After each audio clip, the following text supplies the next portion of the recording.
thanks again for sitting down with me, having a chat. For people who are listening to this, we actually know each other pretty well. We go way back at this point. I think the first time I probably met you was probably back when I was like, it was very early in like college years for me, just because I was, really good buddies with your older brother. We were roommates, basically all throughout college and after college. So I want to say I probably, at the very least, met you, probably hung out with you a little bit, probably around the time you were maybe finishing up high school, maybe like starting college. I'm guessing that's probably around the timeline. Yeah, probably since 2003, 2004. So it's been 20 plus years. Yeah. And funny enough, how this stuff, works out. We now live, I don't know, is it like a mile from each other? maybe, Yeah, maybe not.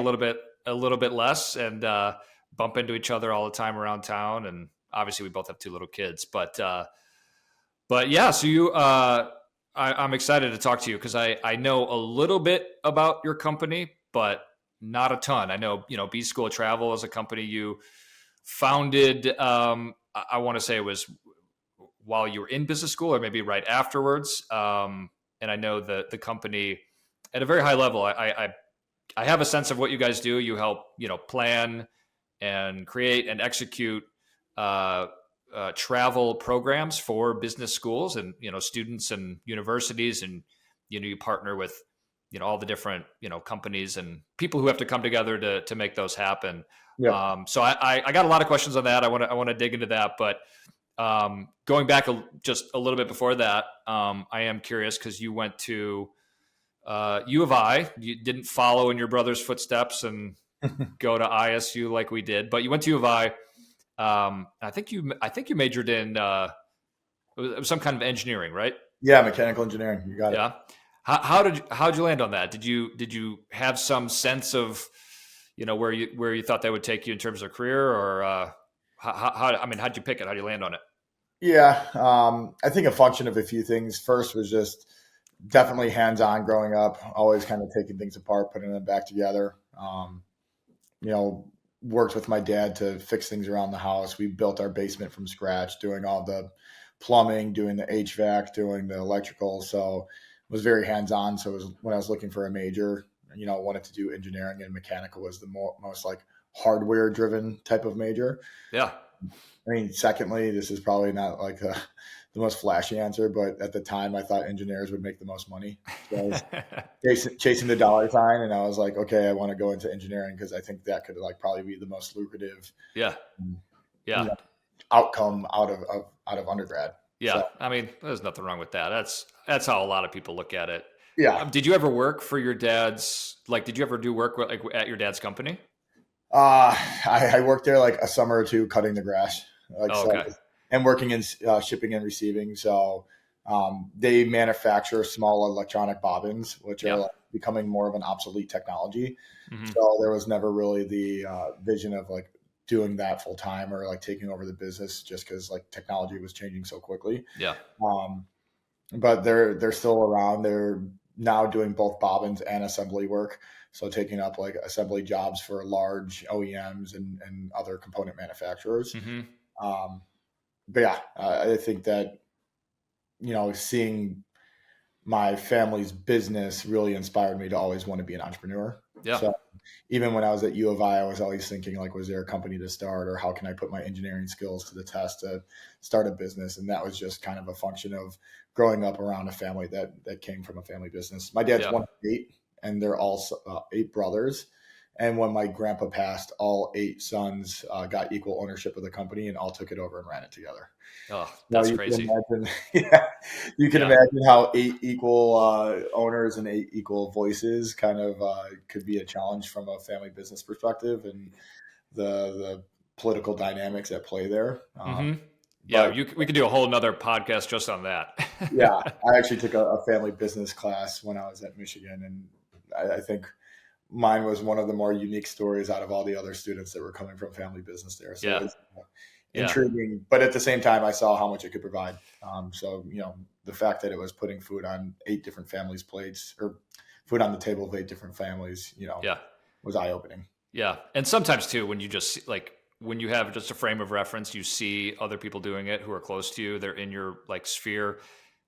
It becomes more real. It doesn't, like sometimes if you don't have anyone around you who's like really being kind of entrepreneurial in that way, and you have a lot of people who are just kind of, you know, more of the corporate 9 to 5 jobs and sort Right. of work their way up the ladder, sometimes you don't even know even where to start or how to do it, or even that you can do it. There's no playbook for it. So yeah, I had a lot of kind of entrepreneurs in my family too. So it was, took me a while to like really jump into it, but yeah, it's helpful having that background.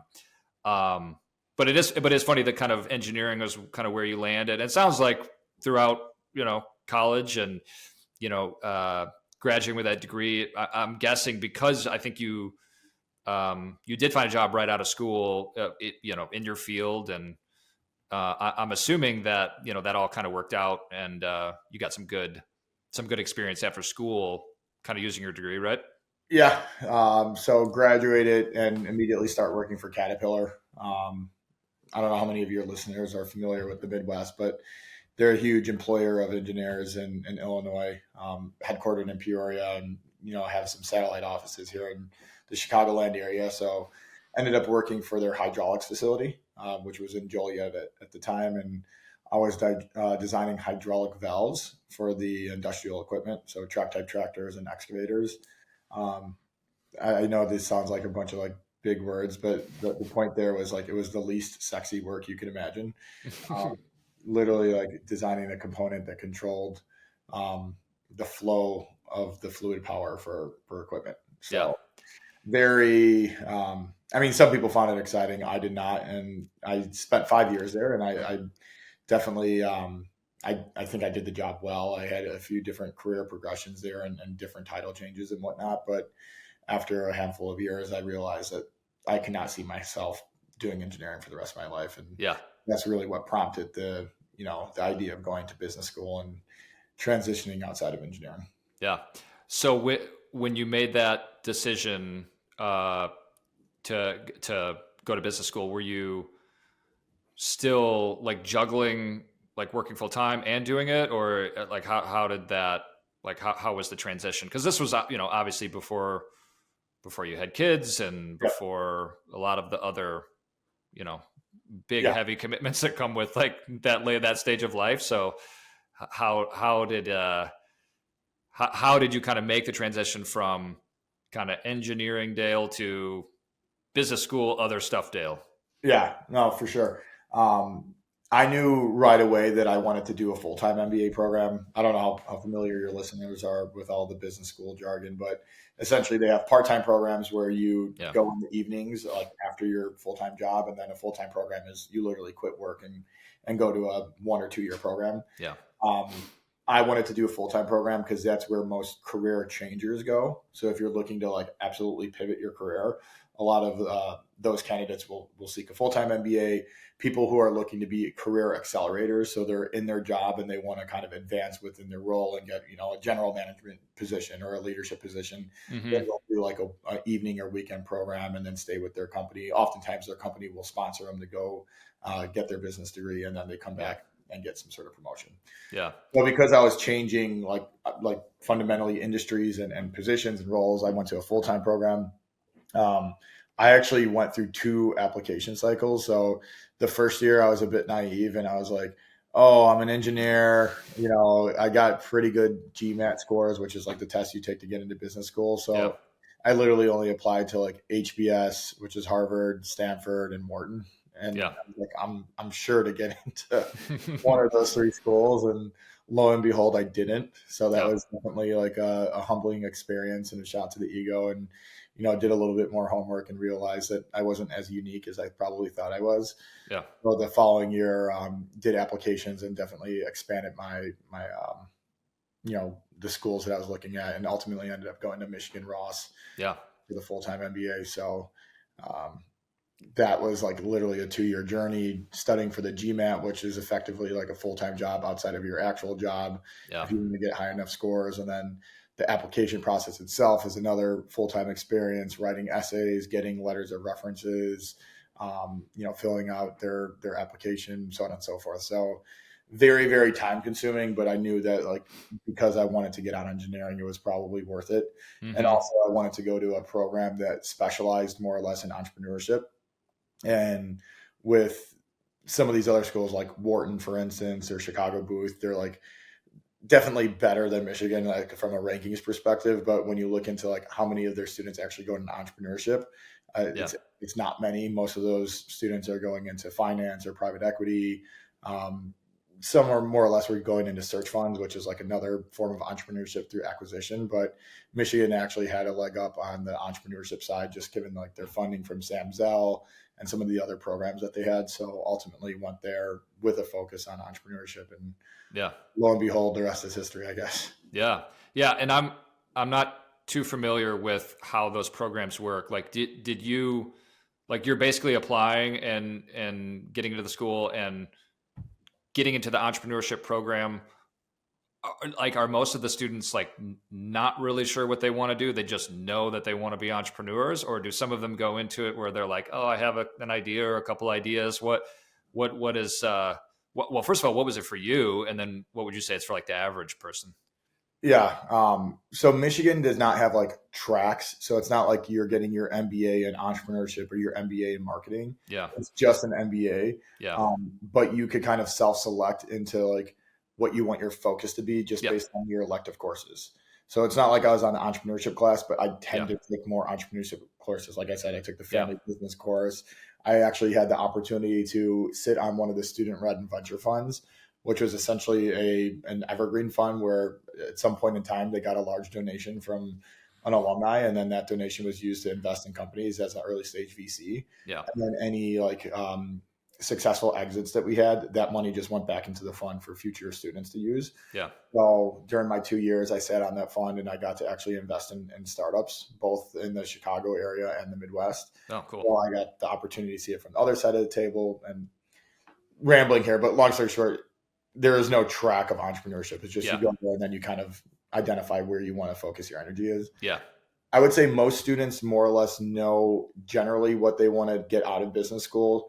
It's like so ingrained in the application process. If you say like, I'm just going to business and I'll figure it out there, like you'll never get admitted. So you have to have like a somewhat clear vision of what you want to do. That doesn't Yeah. mean people don't change, but I would say for the most part, people going in know that they want to get into management consulting and work at McKinsey or work at Yeah. BCG, right? Or others go in knowing that they want to be a marketer and work for PepsiCo, Yeah. Kraft Heinz. So there's like a lot of like your staples of like, industries that most MBAs go into. Mm-hmm. Many actually don't go into entrepreneurship. A lot come into business school thinking they want to go into entrepreneurship, but they often get tempted by the golden handcuffs of some of these like very lucrative MBA offers, and whatever business they were working on that, they're eating ramen noodles and then they get a couple $100,000 offer to go work at, Yeah. at a finance company or something. It's very tempting. Yeah. Yeah. And I mean, these questions are kind of relevant just because of the company that you ended up founding later on, but your interest in entrepreneurship, how did that affect because I know the application process is pretty intense. What was your angle, your story, like when you were sort of telling them who you are and why you wanted to, go to these schools? What was your sort of approach to talking about, hey, this is why, I want to go get this education? Yeah. So funny enough, the first year that I applied, I wrote all about entrepreneurship and how I wanted to start a company and, Yeah. talked about the family business. Turns out that like schools actually, and again, this is my perspective. So I'm speaking out of like, I guess, subjectivity, but Yeah. schools really care about the rankings. That's really what drives a lot of the deciding like decision factors on like what a school is going to do and whatnot. And one of the largest like metrics that go into the rankings is student income post graduation. So like, what is the average income of post graduation? And as most entrepreneurs know, the first few years are not lucrative at all. So Yeah. if you have student entrepreneurs that are leaving your school and making nothing or very little, that actually skews your average down quite a bit and hurts, Mm-hmm. actually ends up hurting your rankings. So I think a lot of schools, they like really say they want entrepreneurs, but ultimately they just want them to get a few years of like really good income immediately after graduation and then become entrepreneurs a few years down the line. Yeah, right, right. So I actually, the second year, I completely changed script and did not talk about entrepreneurship at all. As an engineer, I talked about wanting to go into operations and work for a company like Amazon and like being like a product manager, be in like their operations team and like Hmm. using like my engineering skills and my business skill set to like help like a Yeah. very operationally based company. Yep. And that got me admitted into several different schools. Yeah. So Oh, it changing, worked. pitching myself as wanting to do something that was more like corporate actually Yeah. got me into schools, even though that's not what I necessarily wanted to do. Yeah. No, I mean that's a case study in itself. You figured out how to work the system a Papers, little bit. yeah, for sure. Yeah. So you got into a couple schools and ultimately landed on the business school at Michigan. Yep. So like what year was this? This was 2017. 2017. Okay. And it was how long did you say the program was? It's like two years. Yep. Yeah. So you were there full time, living in Ann Arbor, going to school. Any kind of surprises, or what was kind of the experience like? Because I'm sure it's obviously very different from undergrad, but what was what was your experience? Yeah. I mean, it was definitely a lot more social than I thought it would be. Hmm. So, and I think part of that is a function of the school we went to. Like a lot of like these top business schools tend to be like based in cities. So like Booth is in Chicago, Wharton is in Philly, right? Harvard's in Boston. I mean Cambridge, but more or less Boston. And Yeah. what happens with like these large city schools is like the student population and the MBA programs are so disconnected because there is no like central student campus. Um, so you tend to like live in like random buildings, right? You sublet from someone, or there's no like student housing. Whereas like Ann Arbor is the exact opposite. Ann Arbor is a college town, so like I thought like business school would be like strictly professional. You come in, you get your degree, you take these classes, like everyone's like tasting like the carrot and whatnot. But Ann Arbor was not like that. Like we definitely got integrated into like the school social scene, and we were Hmm. going to all the college bars.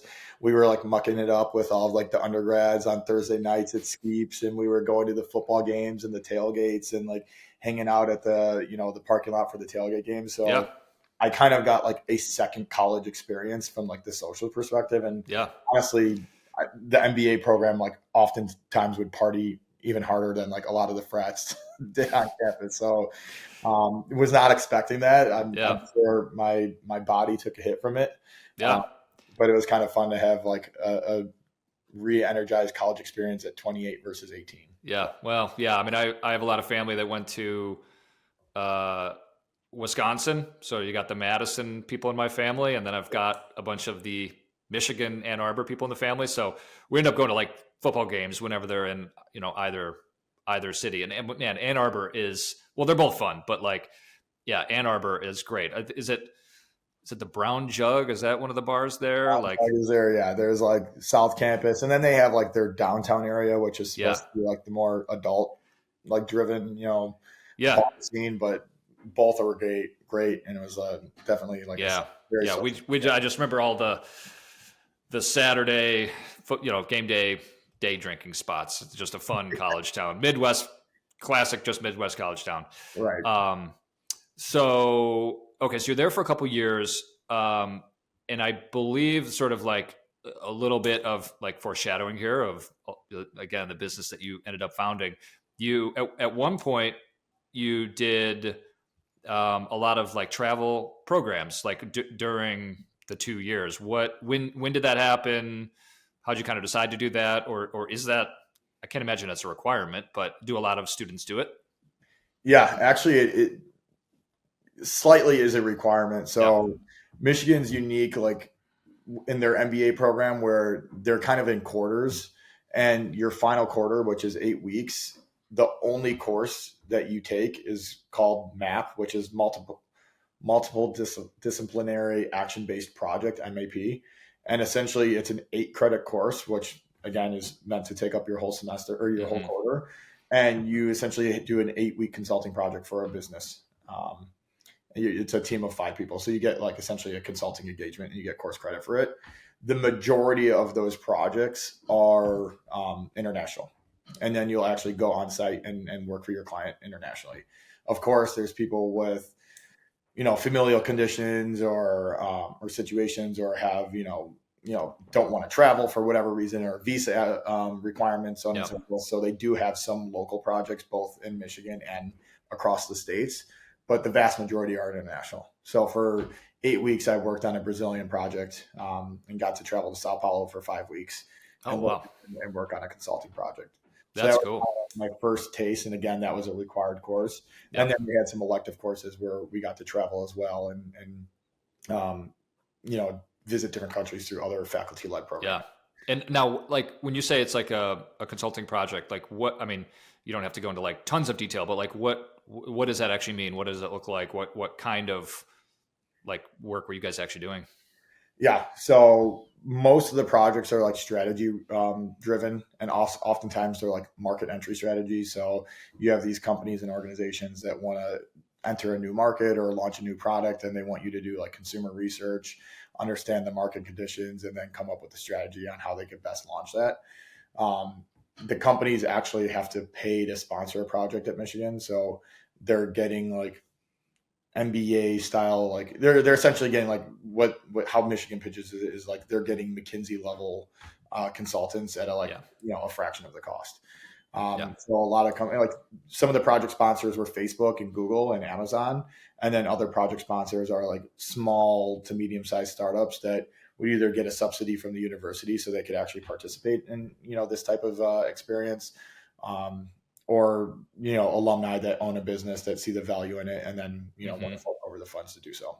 Yeah, that makes sense. It's a much smaller scale, but like in the marketing world, I've found, I think quite a few universities here in Chicago will have like sort of like a student run like marketing agency, and it's a class, or it's just a sort of program through the university, and then like any company can just come in and hire them to do work. And I want to say some of them are sometimes free, but a lot of times it's the same thing where they're actually paying to participate, but they're getting, technically, quote unquote, they're getting an entire, small agency team working for them. But very different. This is like for like undergrad stuff. But that makes sense. Michigan had the same type of like student run organization, and we actually leveraged that when we founded the company, because we founded the company as students, and we're like, how can we get as much like free resources as possible? And someone's like, go talk to Chisel. That was the name of the organization. And it was mostly undergraduate marketing students that wanted to get experience to like build out their portfolio. So they were willing to do the work for free. And we tapped into that, and we had them do like our social media marketing. We had them do some like branding. So we tapped into that for sure. Yeah. And that's a good segue. So during this time when you're traveling, and you said Brazil, so where were some of the other places that you went? Yeah, I did Brazil, then did like the Balkans. So did Croatia, Montenegro, Serbia. My co-founder, who also got to travel, he did Israel. He went to Germany. His map project was in Peru. So I think between the two of us, we touched on like 10 different countries while we were in business school. So had the opportunity to both have exposure to several different countries. Yeah. And were there a lot of the same kind of students sort of following the same path, same journey, or was it kind of different people, different cities? Was it kind of like a mix? Definitely a mix. Like I said, the map project was required. So I think there's like 450 students in each class of the business school. So there was 400, like all 450 did that consulting experience. And then the people who chose like the elective travel courses was probably a much smaller subset of that, but definitely varied. It wasn't like the same courses over and over again. Yeah. And we were admitted into like what's called like the Zell cohort, which is like a pod of entrepreneurs that you have to apply and have a business idea. And long story short, once you're in that cohort, they do like trips around the world to like show how entrepreneurship is done outside the States. And that's where some of the travel came as well. Yeah. And you met your co-founder kind of during these travels, or did you know him, previously? We actually met during our interview for business school. Oh, okay. So we both interviewed on the Monday immediately following Super Bowl Sunday, which was when the Patriots came back against the Falcons. Mm-hmm. So you usually travel to the school one day before your interview because the interview is usually very early. Mm-hmm. So there was like a group chat of all the candidates, and someone was like, does anyone want to actually go out and watch the Super Bowl? And the majority of people are like, no, we have our interviews at like 8 in the morning. Like we can't, like, we have to get our rest. And there was like a handful of people are like, we're going to go to a bar and watch Yeah. the Super Bowl. Yeah. So he was one of the few that went to the bar and watched the Super Bowl with me. And we were just talking about there, and we stayed in touch, and we ultimately both got admitted, and decided that he actually was on the wait list at Kellogg. So he was, and Kellogg's like start date is much later than Michigan. So he accepted Michigan, was hopeful to get off of the wait list at Kellogg. So he didn't have like anywhere to stay at Michigan yet. So he actually crashed on my couch for a few weeks Okay. because he was waiting to get in off of the wait list at Kellogg. And then Yeah. ultimately, once he actually, ironically, once we went on a travel program, Michigan does like a pre-matriculation travel program, which is completely social. It's not academic, but Mm-hmm. almost all of the students will go on an international trip before the first day of classes. Yeah. They're divided into like 30 different trips. So some will go to Asia, some will go to Africa, some will go to Europe. So he went on a trip with like another 20 students. I went on a different trip, but he had like such a great bond with the people he went on that trip that when he got back, he's like, I'm rescinding my wait list offer at Kellogg. I'm going to get here. And he started apartment shopping as soon as he got back. Yeah. But yeah, so he stayed on my couch for a few weeks. And at the time I was living, at the time Anne moved with me to Ann Arbor. So it was me and my wife and, or my fiance at the time. And then Mm-hmm. Drew sleeping in our couch. So it was a unique experience, but we grew close to that. And then Yeah. definitely, Yeah. And I'm sure that's probably just sort of that experience and bonding and just hanging out, and both of you being, business minded people, entrepreneurial minded. You have all this experience, or in some cases will continue to keep having the like travel experience with these programs. At what point did you guys start to talk about like kicking around, hey, business ideas? Because one thing I know is like when you've got that like that entrepreneurial thing inside you, like you never really stop. yeah. You're always coming up with, harebrained ideas about, business idea here, business idea there. Was that kind of something that you guys both had during your time just kind of hanging out? Yeah. So he actually comes from family business as well. So his family is out in California, and they own one of the largest dietary supplement companies that manufactures colon cleanse products. Oh, wow. So very unique Yeah. business. But so him and his parents and his aunts and uncles are also in business together, and his grandma grandma and grandpa had kind of started it. So he was also very much so interested in entrepreneurship. So we tended to be in the exact same courses. We both were working on other ideas, like you said, kicking the can around. So Yep. he was working on actually, ironically, another travel related company that was like essentially a tool to use your points like more strategically and like across a wider base of, and this was like before like the points craze happened, right? With like Bill, Mm-hmm. all these other companies, but he was working on like a tech platform for points. And I was actually working on like a two-sided marketplace to connect wedding vendors and like soon to be wedding couples, if you Mm-hmm. will. Both of ours were tech plays, and we were like, again, going through some like lean startup methodology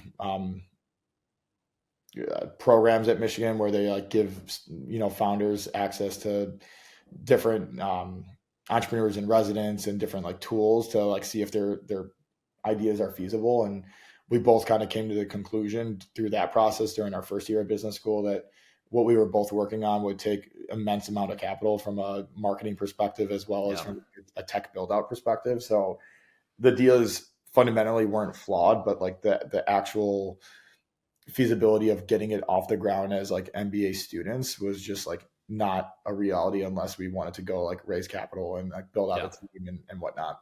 Yeah. So we ultimately were just like literally drinking on my porch one night, and we were talking about different ideas, and we both had these travel experiences, and some were amazing and others really felt short of expectations from the academic perspective. Like these courses themselves are credit bearing, and when you go to them, you're visiting different factories, you're visiting different businesses, and really the intent of the program itself is to learn outside of the classroom and like Mm-hmm. see different frameworks and see different um, business related practices in like being implemented inside of the four walls of a company. And Yeah. some of those were just really lackluster, so we're like, why is it that way? Like, why are some of these great and why are some of these really shitty? Yeah. um, so we're like, I wonder if we could start like a company based on like building out academic programming for business schools.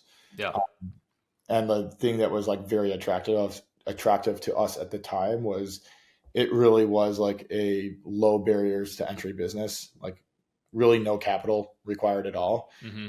It was a service related business, so like we didn't have to do a product build out or like invest in prototyping or whatnot. It was, I mean, on the flip side, service businesses are only so scalable, so it wasn't like this moonshot idea where we were going to like go become the next Zuckerberg or be the billionaires, but it was Yeah. like an attractive enough business where we were willing to give it a shot, and we knew that we could actually you know get involved and potentially get customers as students rather Yeah. than working for 2 years on some sort of like technology that might never see the light of day. Yeah. Yeah. So it sounds like you guys both had a lot of experiences, like you said, good and bad. You saw the stuff that worked, you saw the stuff that could be improved. Drinking on a porch one night, you've got this idea. At what point does it become like really serious where you start mapping out, hey, this is like an actual plan. Here's how we could go do that. How quickly after that first, you know, night of, drinking beers on the porch? Yeah. It happened fairly quickly because like I said, there wasn't much to it. It was like Yeah. creating a brand, creating an idea, and like starting to like try to sell. Um, we realized pretty quickly that we just had no credibility. And when we were trying to go to like universities, they're like, who have you worked with? What other schools do you work with? Like, there's a lot of trust from a university perspective that needs to be Yeah. with a provider that's going to be sending their students internationally, like from a risk management perspective, from the quality of the programming perspective. So we thought we were just going to go in, knock on some doors, get some universities to sign up with us. Yep. That was absolutely not the case. Like that was by far the hardest part, was like finding our first customer. So Yeah. we actually changed our sales strategy at the beginning fairly quickly to actually go straight to student clubs and organizations, and that way there was an opportunity to get experience with a lower risk profile. Mm-hmm. So the student clubs and organizations also did these type of experiences. They just weren't for credit. So there Yeah. might be like the emerging markets club that was going to like plan a trip to Morocco and like have students learn about different emerging markets. Or there might be the retail club that wanted to go to Paris and visit, different fashion companies in Paris. Yeah. Again, it was completely student club driven, student run, and like not really affiliation with the university. Mm-hmm. Really what the students cared about was pricing. Like if Yeah. you could have the lowest pricing, then they would go with you. They didn't care really, Yeah. to a certain extent, didn't care much about experience or like what your risk policies were, or your safety and emergency response procedures were. So that's actually how we started getting like into the marketplace, was we started going directly through student clubs and organizations. And that was a much quicker sales cycle and a lot Yeah. easier opportunity. So we had some exciting wins, like pretty fairly, soon into like our development. Actually, what like drove our like really like launching the business was we were pitching this idea to a large publication at the time. It was Poets and Quants, which is like really within like the MBA news, is like the marquee publication. Mm-hmm. And they're like, yeah, we'd love to feature you in a story and kind of have you guys potentially attend one of their conferences. And they're like, go ahead and send us your website, and we'll take a look. And we literally didn't have a website. We didn't have a logo. Like we didn't even have like a domain name. Yeah. So we got that email like during the afternoon, and we literally spent the rest of the like day and night into like pulling an all-nighter where we bought a domain name, went onto Fiverr and had someone on Fiverr create like a mock-up of a few logos that which were like absolute horseshit. And like sent them like an email to like revise them, and eventually got like V1 of our logo, slapped that on a Wix website. I like Yeah. signed up for Wix and started figuring out how to create a website. And like lo and behold, like after 12 hours, we had a landing page with a logo on it, and we just like sent that over. And Oh man. that really like is what created our business like officially. Yeah. And then yeah. So That's crazy. And remind me again that like the timing of all this was like, was all this happening? Were you done kind of with the 2-year program at that point, or was there overlap? no, we were towards the end of our first year. Oh, so this was the first year. Okay. Yeah, this probably happened like in that last quarter. I think Yeah. when we were like in that consulting project is like when we actually it was like slightly before we officially incorporated in February of 2018, which would Yep. have been like I started in fall of 2017. So the Yep. latter half of my first year of business school. Yep. Yeah. Yeah. And the reason I ask is like you were talking about like credibility and trust and having like the buttoned up kind of story. Now, obviously, anybody can do that. You could be a high school student and you could have a business and you could like figure out a way to do that. But it is harder when you're just like juggling a bunch of other stuff. What was, aside from the website that you guys spun up in half a day, I guess after that, what did you have like an aha moment of like, all right, hey, this is the messaging, this is the positioning, this is the story, this is like, or I don't know, this is like the angle that is working for us that something started to click. I mean, do you have a moment like that you can point to, or was it all kind of gradual? I mean, I would say it was mostly gradual, but we definitely did play around with like our positioning for a while. And like I said, once we started going to student clubs and organizations, it became a lot easier. And ultimately, we were just doing customer discovery, and we're asking like students, like, what are you looking for? Or, like, why haven't you used a provider in the past? Or if you have used a provider, what went wrong? And essentially, like the feedback we were getting was like, they just don't get it. Like they haven't been on these, like they're a lot of like the providers that were working with these student clubs and organizations were like K through 12 companies, like K through 12, meaning they're doing high school trips to Washington, Yeah. DC, or middle school trips. And then Yeah. they saw like another market here. So they're Yeah.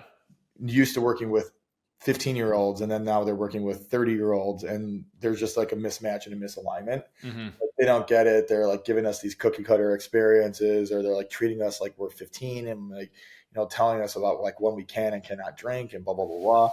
So really like once that, like we had that realization, we started with the positioning like for MBAs by MBAs. Yeah. Like we don't use that anymore. But we started with that tagline, and that just started really clicking. So I think that like realization that people just wanted, a company that they could trust and have that same lived experience, and knowing what they were looking for really helped resonate, and really land us our first few, signed contracts. Yeah. Did you guys, well, I'm guessing at some point there was some challenges around bringing together all these like different programs and having to kind of sell to the different like audiences, whether it's the students or the universities or the partners or I don't even know what other people you could potentially sort of selling to, and bring it all together. Did you guys have any challenges with that or struggles with that? Just sort of managing the different, not really sales pitches, but like the different the different ways you have to maybe tell the story in a slightly different way, or just have the being very conscious of the messaging, the audience, and having just a lot going on at the same time. Yeah. So I guess for context, like the stakeholders, like in our product, quote unquote. So one, there's like our client, which is going to be, the at the time, university clubs, or university institutions. And then like the other people that we're really selling to is these companies and organizations that actually host the students, whether it's just for a few hours to have like a lesson about name a business topic, supply chain, or if it's an actual consulting project that they're hosting for the students, because that's what we started doing, was like Yeah. finding companies to host consulting projects, finding companies to like host students for like a 2-hour tour or interaction, or finding a panel of speakers with different subject matter experts. Those people we are equally selling to, because for the most part we don't pay them. Yeah. They're doing this out of goodwill. So it's like, what is our positioning, or what is like our way in to get access to these companies? Because that's really our secret sauce. That was incredibly more difficult than we ever imagined. Like, like we'll reach out to the Michigan network. It's the largest alumni network in the world, and we'll get people that will host these students. Like, no problem. Yeah, a lot easier said than done. So we thought that would be something that was easier, and it's not. Yeah. The other stakeholders is like our local partners. Now that's like a subcontract pay partnership, so absolutely different dynamic. But that was another huge like challenge when we were beginning, is like, how do we find a trusted supplier of like transportation services and cultural activities and like meal providers in Vietnam, right? Like, who in Hanoi can we use? Who in Ho Chi Minh City can we use? Like, how do we find like a trusted partnership of the people who are actually providing the logistical services? Yeah. So that was also like a huge learning curve. We were like, can we really trust this company? Like, do we ask for like certificates of insurance? Do they even have insurance in Vietnam? Like, how? So there was a lot of learning there too as well. Between the university client itself, the business organizations that are hosting the students, and then the partnerships that we have on the ground, those three stakeholders, definitely were all unique learning curves that were fundamentally different from one another. Yeah. I'm guessing there's probably some sort of chicken and egg scenarios going on too, where in order to get one part of the business going, you need a little traction on the other side of the business, and they have to sort of, grow together for the whole thing to work. Yeah, I mean, so like, exactly. Universities will be like, well, which companies do you have access to? And then a lot of companies will be like, well, which type of universities do you host on these programs? Right. So, frankly, a lot of faking it until we make it. Yeah. You just speak with confidence, speak in generalities, and say, well, like, typically universities will, like, not that we've done these programs, but typically these are the type of universities that will go on this program, and kind of in a roundabout way build confidence about just generally what the industry was doing rather than what we were specifically doing, to kind of build that confidence. Yeah. Did you guys have, like, around this time when you were, kind of faking it till you making it? I mean, you definitely had, contracts, and you guys were like getting work and kind of probably slowly growing the business. Did you guys have specific like goals or milestones you were aiming for, or was it just kind of like, hey, we have no idea where this is going to go, how it's going to grow, let's just see how it goes? Or was there like a pretty kind of specific growth plan? Because the reason I ask is I've been involved with some startups where there isn't really that plan, and it's sort of like, hey, well, let's see if we can kind of slowly grow this. But if you're not careful, you might end up working a couple of years on something that just slowly grows into like nothing. So a lot of times, you kind of have to have that plan, kind of lighting the fire, behind whatever it is you're aiming at. So did you guys have that? Did you talk about that a lot, or, what did that look like for you guys? Yeah, definitely. So, both Drew and I, Drew's my co-founder's name. We had the same philosophy of like, business school is like absolutely the best time and place to start a company, because if we failed and fell flat on our face, we would fall back on a degree where we knew we were going to land a 6-figure job no matter what. Like, you don't, have a job opportunity coming out of business school making less than that. So it's like, cool. If this completely falls apart, we at least took and again, we're not working at the time, right? We're going to class, and honestly, the like running dialogue in business schools, like, grades don't matter. Like, truly, you can't even like share your GPA. There's GPA non-disclosure with like your resume. So, oh, really? Yeah, because they don't want people like being so cutthroat. They want it to be collaborative. So you can't even share your GPA on your resume. So like, grades didn't really matter. So it's like, okay, if grades don't matter and we're not working, let's like give this fully like our own dedication, whole dedication. And if we fall flat, we'll go ahead and get another job. Yeah. So we actually both recruited, um, recruited while we were working on the company just to have something to fall back on. And I ultimately got a brand management job at Kraft Heinz offer. And in my interview with Kraft, I talked a lot about the business I was growing, and I actually think that that's partially why I got the role. Mm-hmm. So when they extended me the offer, I told them straight up, I was like, "Look, we're working on this business. I've shared this with you in my interview. You asked a lot about it. We want to see this thing through. Can I like defer my offer? And like, will you let me like continue to work on this and see if I could, you know, grow this larger than what it currently is?" And they were actually incredible about it. Really great team over there at Kraft. And they're like, "Sure, defer it by 6 months. And if you're not able to, Wow. you know, get what you need out of it, come back and you could start, you know, most MBAs start in like June. They're like, you could start in January." So I had pretty Wow. much a 6 month window, and pretty much set. That's when like Drew and myself like set like actual metrics. We're like, "Hey, Yeah. like this is a very attractive offer. Go into Kraft Heinz, working on their brand management team. Mm-hmm. Let's set some KPIs, and if like we don't achieve those, then we know we're not like hitting the growth, or like we're not doing something, and we could Yeah. go our separate ways." Drew recruited for consulting, and he had some consulting offers, and you know we could say we at least tried. Yeah. We hit the KPIs that we were supposed to by that 6 month mark. Um, so at that point, I think I fundamentally knew that we were onto something, and we were going to continue doing the business. Yeah. However, like I wanted to diversify risk, so I actually asked Kraft for another year of deferment, and they gave it to me. So Oh my gosh. I Wow. pretty much like had like a year and a half of like a deferred offer Yeah. um, at Kraft to be in their brand management team. Yeah. So that was definitely like a safety net I had that probably most entrepreneurs don't always have. But again, Yeah. like even if I didn't have the offer at Kraft, like I would know that I was coming off the heels of an MBA program, Mm-hmm. and probably wouldn't be able to, or probably could find a job relatively quickly. So Yeah. had that not been the case, I still feel like we would have continued forward. Yeah. At that, after that 18 months, we were large enough and like had like a team of like, I don't know, 4 or 5 people at the time, where I just told Kraft like, "Hey, it's don't waste a spot on your bench." Not that they were really doing that anyways, but Yeah. felt like it's unlikely I'll ever come. Yeah. That was a definitely, those metrics were set to Yeah. make sure that we were staying on track. Yeah. Wow. That's that's impressive that you were able to kind of pull that off, and that it just kind of worked out, all the timing of give you guys that kind of aggressive window to go figure out some stuff and see if you can make it work.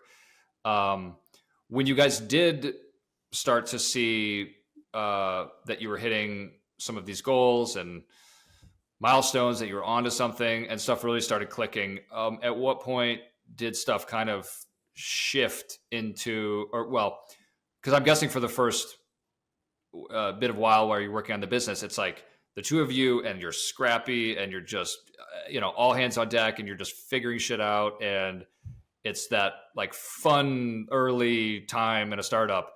At what point did stuff kind of shift and you guys had to start focusing on like putting in, or I don't know, maybe bringing in more people, or putting in different processes, or just like a division of like what you're going to work on, your co-founder is going to work on, just that additional structure? Like, when did that kind of happen for you guys? What did that look like?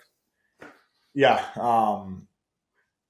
Probably happened around 2021 ish.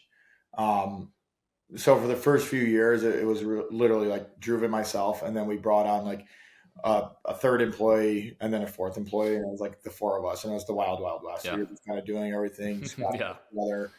Um, we 2019 into 2020 was like a huge year for us. We like landed some like really large scale contracts. We were working with New York NYU, Stern. We were working with Kellogg. We were working with a handful of universities that were like marquee brands. And then the pandemic hit. So like doing a global education service provider during a global pandemic was obviously Kind of off the table for a little bit. yeah, a very daunting experience for a company that was just getting some traction Yeah. getting excited. We had a few employees. Um, so was definitely like very concerned, but honestly, it ended up being like the biggest blessing and the biggest like silver lining that could have happened to us. Because really, what happened was like university contracts are like extremely sticky, fundamentally by nature, like given the bureaucracy and at the university level and just Hmm. kind of the incentive to move to a different provider, given the risk, just isn't there when it's not your money, it's the university money when you're one of the administrators. But what happened was like some of these like huge private equity businesses, like we're talking, $750 million plus businesses, $1 billion plus businesses, um, had a serious cash problem. And when the pandemic happened, uh, they someone was left holding the bag, and almost all the time it was the universities left holding the bag on like these programs that they paid for to go to wherever, and then Hmm. they had to cancel the trip.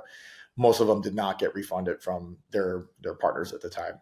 Mm. We took a different approach. We were two people who like didn't have to pay each other, and then there's two employees, so we almost entirely refunded all of our university partners at the time.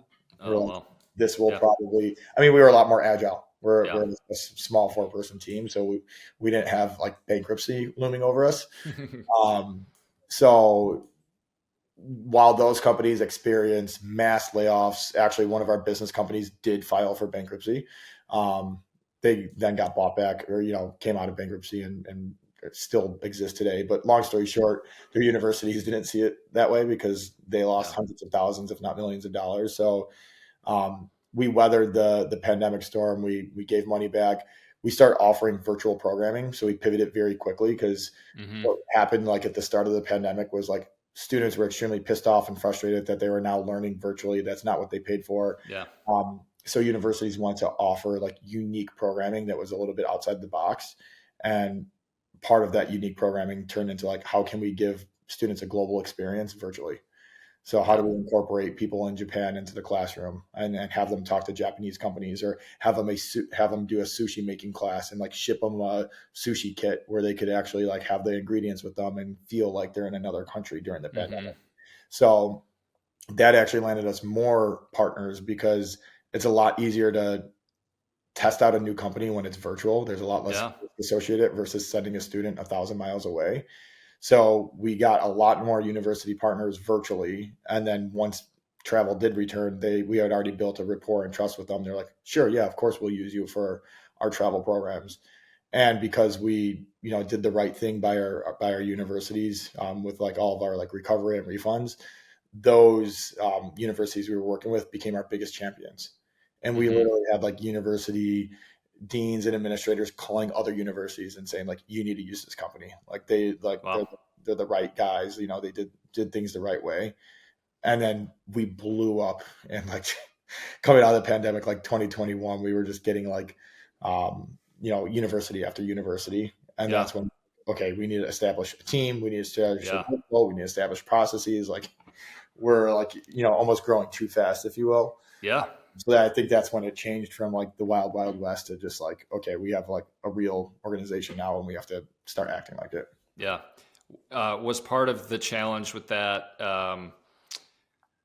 Sometimes, the hardest thing is to like say no to like opportunities if it's not, the right fit.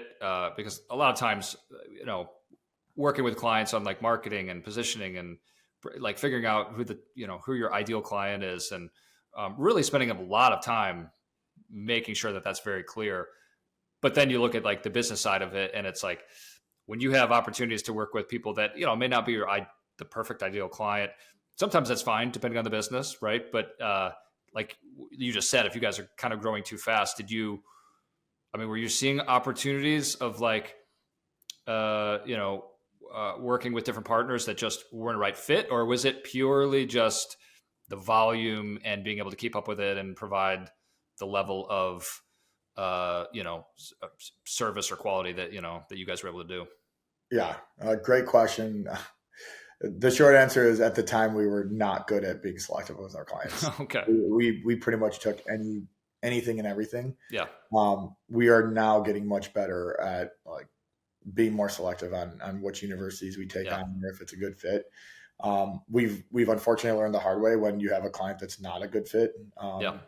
It does more damage than good. Like the short term, like, boost in revenue Yeah. is not worth it when the program goes fundamentally, wrong, or they're upset because you have misaligned, programming, and then they're often the loudest. So like, a negative review, or, they talk to their colleagues in this space, and then like others are questioning whether you're a right provider to them because of something they've heard from another colleague at another university. Yeah. So the loss, like the opportunity cost loss, is not worth like the short-term gain from like revenue. So have unfortunately had to learn that the hard way rather than just like being smarter. Like if something like, we've had schools ask us, oh, can you do a program like outside of business, right? Like we do business education programs. Like, Yeah. can you do this like cinema program? And we're like, yeah, sure. And like, we have no clue what the hell we're doing. And like, it's like, we've kind of like come back to our roots, Yeah.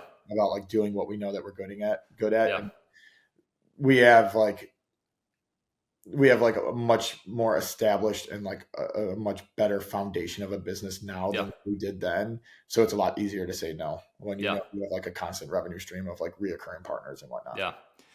Yeah. I have a lot of clients that go through periods of like a lot of growth and expansion, and everything seems great, but then sometimes like it's almost just like under the surface there are issues where they may start to kind of lose touch with the people that they're serving, or they might be serving too many people, or something about what they do just isn't as authentic as maybe it was when they just started growing. And because all that stuff can happen when you're going kind of fast. Did you guys have moments where you were seeing some of that, or did you guys have a lot of opportunities to kind of have like face-to-face conversations, like with the partners, with students, with because I think that's probably the number one thing you can do.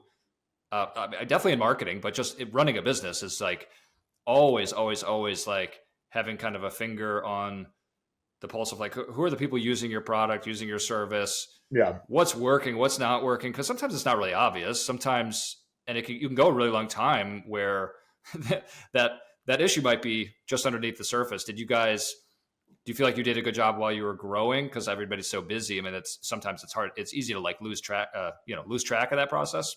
Yeah. I actually think we have stayed fairly in touch with like our customer's voice.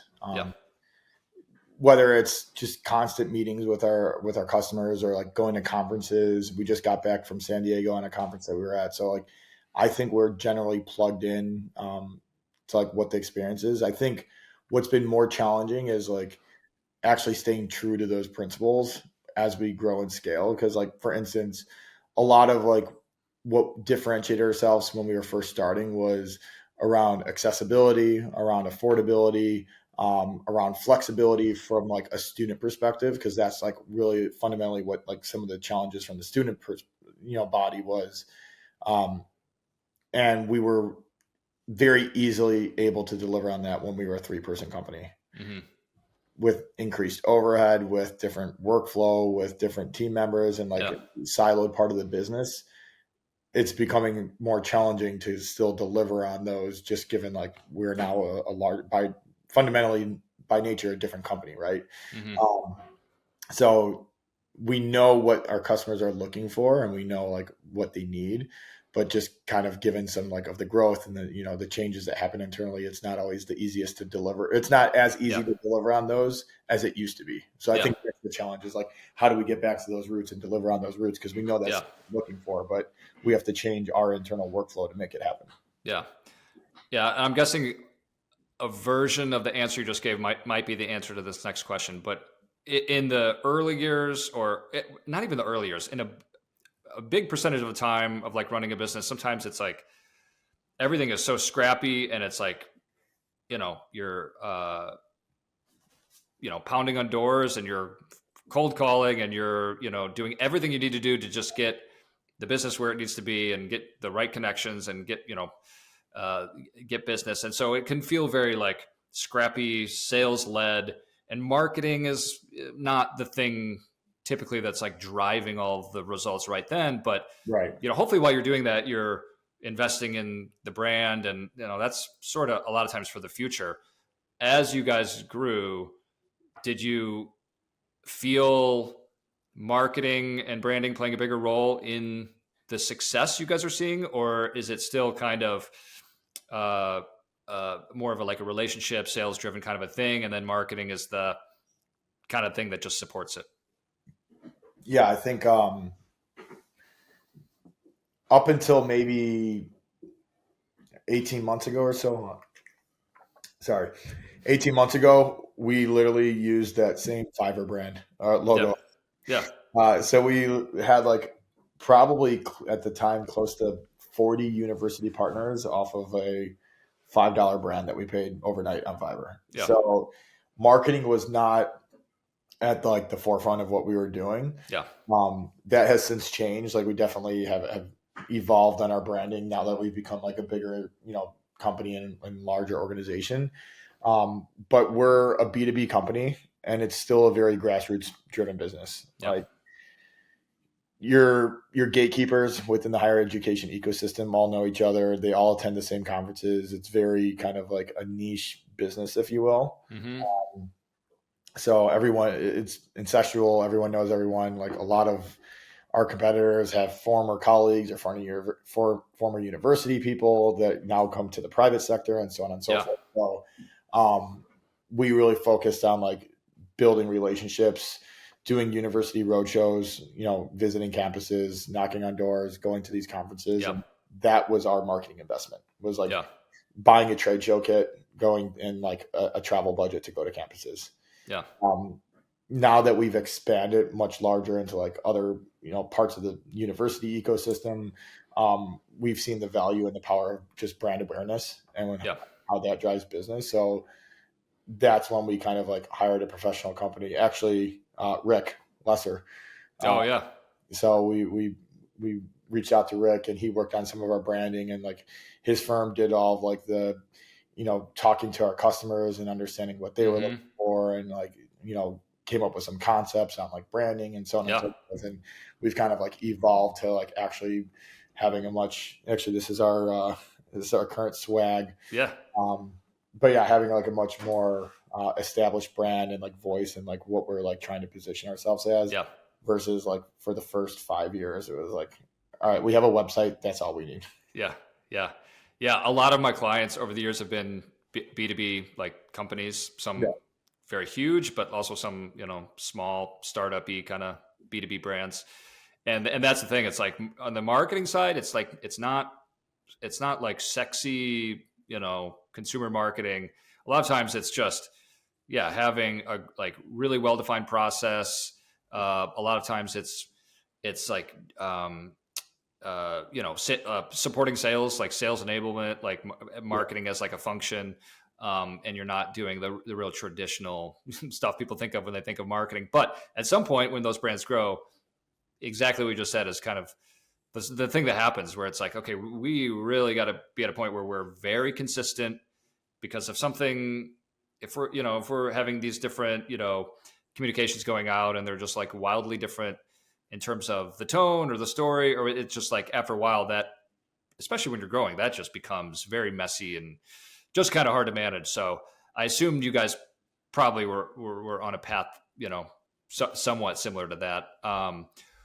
In terms of where you guys kind of go from here and where, the stuff you're excited about, whether it's just growth or if it's, any other things you guys might be taking on, what's the stuff that you're excited about? And, what do you think the role, marketing and branding play, or just in general, how your team is growing? How are you guys supporting that?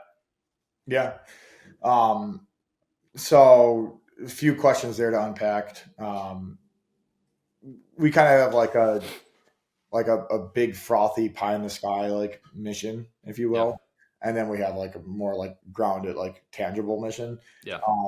So like our pie in the sky is like democratizing experiential learning.